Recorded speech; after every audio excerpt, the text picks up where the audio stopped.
What is up everyone, it's CMG here. So I've just come off the back of watching the Overwatch 2 Developers live stream. It was, I think it was like a 45-minute live stream talking about quite a lot of new things coming to the game, including Doomfist is going to be converted to a tank. There's also some information about the new ping system and how that came about. Some really interesting information regarding that. And yeah, just relatively decent information regarding new heroes, new maps, and also some reworks for certain heroes. Now then, there is actually some leaked information that wasn't actually talked about during the live stream. And this is something that I need to talk about in a little bit great depth. I've only just looked at this because Stylos has just sort of posted it on his YouTube video. So I just thought maybe I'd have a little look at it and see what I can get from it. So it's from ggrecon.com, and it's a little article written here by Sasha Yiska. I can't remember his name there. Anyway, it goes on and talks about specific leaks regarding the abilities for Sojourn, Orisa, and Doomfist. And I have to say, this is some really cool information. Whether it's true or not, I don't know. But we're just going to have to take everything with a pinch of salt. But at the end of the day, we still have some really juicy information. Something we've never been able to receive for the past year or so. So whatever information there is to read about, I want to read about it. So I'll leave the link to the article in the description below, so you can go and click on and have a read. But I'll just sort of read the nitty gritties. So like the most important information. I'm not going to read the entire thing, but there are some interesting pieces of information. Let's talk about the heroes most importantly. So the first thing we want to talk about is Sojourn. Now this little article here describes the sort of thing that Sojourn is able to do in the game. So it says here, almost universally, sources agree that Sojourn has left a strong first impression and is likely over-tuned.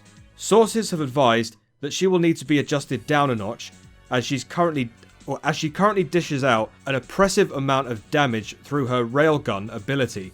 Well, we know about her railgun ability, so that's much is certain, allowing her to do one-shot headshot, 200 HP targets, and her disruptor shot, a grenade-like field that also slows enemies in an area around it. Her power slide ability has both horizontal and vertical movement. Okay, so I understand the horizontal bit, but what is this vertical movement? What? It's on a 5-second cooldown as well. In practice, it apparently plays like an improved and more fluid version of Baptiste's Exo Boost. Right, so let's talk a little bit about the grenade-like field, the disruptor shot. So I don't know if I remember mentioning something about a character in Paladins called Kinessa, I believe. The character in Kinessa. She has like an ability where she throws down a projectile, and anybody that comes into contact with that projectile that she's thrown down ends up being slowed, and she's able to sort of move around and take them out easily. So I think this is what this grenade-like field thing does. So she throws it down, and then anybody that comes in proximity with it is slowed down significantly, and then she can just take them out easily. Bit of an interesting ability. Like I said, let's just take this with a pinch of salt. And also the power slide ability has horizontal and vertical movement, very similar to how Baptiste uses his Exo Boost. Basically, when you trigger her ability, she just slides. Pretty much like, I don't know, like, there is a sliding ability, if I remember correctly, in Black Ops 3, where when you're doing a sprint, and then you hit the, I think you hit the circle button on the PS4 controller, and they do like some kind of slide ability. I think that's in Black Ops 3. So this is what Sojourn does in Overwatch 2. That's really cool. So, yeah, these look really cool. The disruptor shot sounds interesting on paper, but let's see what it looks like in the game. We'll have to wait until, bit of a spoiler alert here, 26th of April, because that's when the beta lands, by the way. Right, let's move on to Orisa. So, there's a paragraph here talking about Orisa. So it says here, Orisa's kit has changed significantly. Of her previous kit, she only keeps her Fortify ability. Wow. So they are really getting rid of shields in Overwatch 2. Okay, so Overwatch 2 is going to feel completely different to Overwatch 1. So not only are they getting rid of one character per team, but also they are removing shields. So Orisa, if you can already see that Orisa is already a main tank in Overwatch 1. She has received 3 new abilities, while her Halt, Supercharger, and Protective Barrier have all been removed. So no longer is she going to be able to use Halt, throw out little projectile, and then just throw everybody together in one big ball. Supercharger's gone, Protective Barrier is now gone. Instead, she has received a new ability called Energy Spear. What? So it's like a javelin, which knocks opponents back upon hit and deals additional damage when shoving them into a wall. Okay, so what Orisa does is throw out some kind of energy shot, or whatever it is, that when in contact with enemies, literally deals a lot of damage. Or pushes them back. So rather than just throwing themselves out there and charging everybody like Reinhardt does, Orisa's already got something that she can throw out and do the damage there and then. Okay, I see. Yeah, I'm just sort of like reading it and just sort of getting an idea. So if I sort of stutter a little bit, I do apologize. So her new E ability, Spear Spin, destroys projectiles in front of Orisa, giving her additional movement speed and pushes enemies out of the way. I don't know how this is going to work in the game, really I don't. I'm just sort of like taking things how they are written here. Again, like we say in all these kind of leaks, we have to take this with a pinch of salt. We've got to make sure that this is either true or not. We just don't know yet. Finally, her new ultimate, Terror Lance. Wow, this is a lot of spears going on here. Pulls opponents towards Orisa in large radius, reducing damage taken by her as she becomes immune to crowd control effects and channels the ability. The longer the ability is channeled, the more damage is dealt. So it's almost as if like she's sucking every enemy in towards her, and then she's sort of like taking control of the situation. And then the longer she leaves it, so it's almost like a sort of, I don't know, almost like a charge shot, effectively. So the longer you use it for, and then you let go, so much damage is going to be taken out on all of the enemies before her, and then just deals a lot of damage. That is absolutely crazy. So this is what I was talking about in terms of all of these shields being removed from the game. Because nobody wants to deal with shields. Nobody wants to be going up against a bunch of shields, right? There needs to be a bit more fluidity to the game, rather than just shooting at shields all the time. Okay, well that makes a little bit sense for Orisa. Like I said, we just have to take things how we see them or how we read them. I don't even know if this is true or not, so let's just leave it at that. Now Doomfist, now he's been moved to the tank role. I think this was already confirmed in the Developer Livestream, but there's a little bit of information here that we need to read here. So Doomfist has moved to the tank role and had his kit adjusted, as well as his HP increased. Okay, so I would say his HP would probably go up to about 400 or something like that, because Zarya, if you look at Zarya, she's like the same size as Doomfist, and she has 400 HP compared to what Doomfist has right now, which is 250. So that will probably go up to something like 400.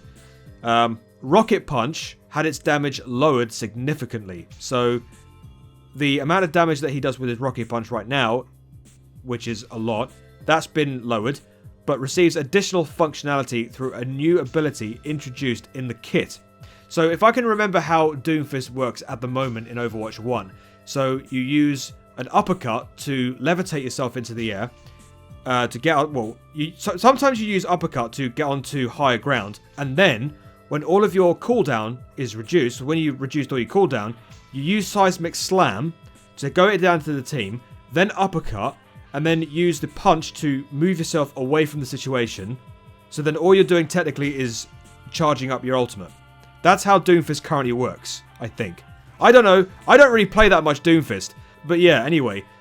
The new skill, Power Block, which allows him to absorb damage for a short amount of time, will charge his Rocket Punch damage temporarily to comparable levels as they're on live today.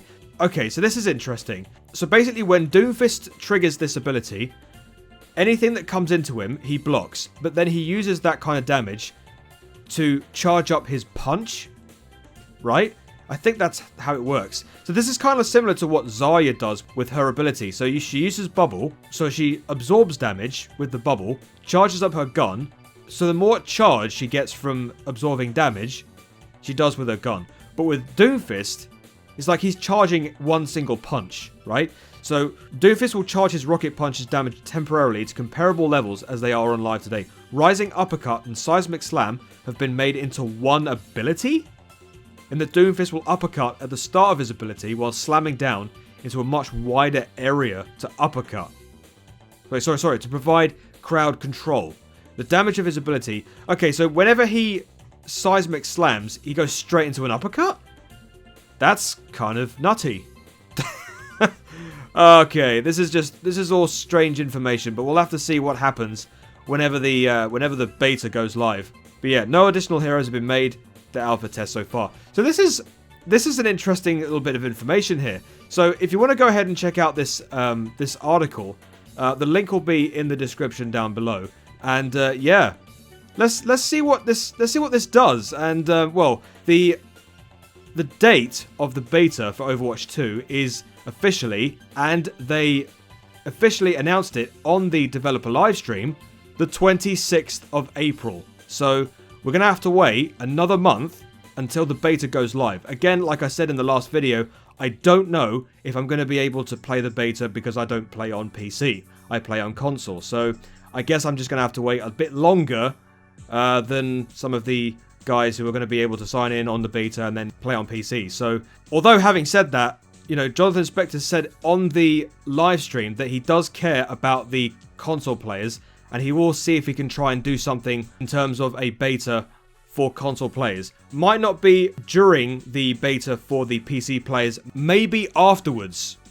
A little bit further down the line, but we'll have to see what happens. Anyway, thank you very much for watching the video, guys. If you got something out of it, and you want to see more videos like this in the future, then go ahead and click on the subscribe button, send a comment, like the video, and then turn on your notifications. It really does help me out a great deal. You can also check me out on all of my social medias, my Discord server, my Twitter account, and also my TikTok. Thank you very much for stopping by, chaps. Have a great day, have a great life, be nice to your fellow gamers, because we are all human beings. I've been CMG, and until the next video, I shall see you later. Peace.